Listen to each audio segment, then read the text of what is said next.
Если им дадут разрешение, чтобы они работали со своими экскурсоводами, следующий шаг будет простой.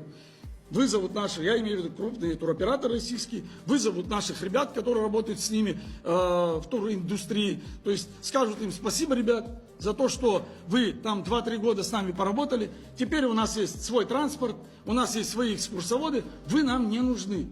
В нашей сфере экскурсионной занимаются этим бизнесом больше внешних игроков, чем внутренних. Что происходит? Ну, мы все взрослые люди, мы должны понимать, что на этот период времени идет захват рынка.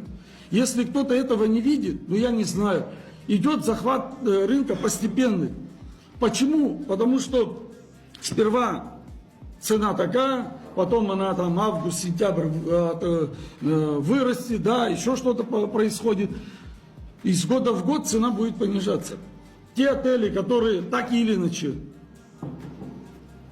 заключили договора, им на следующий год предложат цену поменьше. Я так предполагаю, мое мнение, может я не прав, вот, но при этом с каждым годом цена будет понижаться. Частный сектор, небольшие предприятия, размещения, которые находятся в округе, не смогут платить налоги, не смогут заработную плату выплачивать как следует, не смогут в конце концов вести свое хозяйство. В конце им будут предлагать, я так думаю, продайте свое предприятие, мы его купим. Если оно стоит 20 миллионов, мы за 30 купим.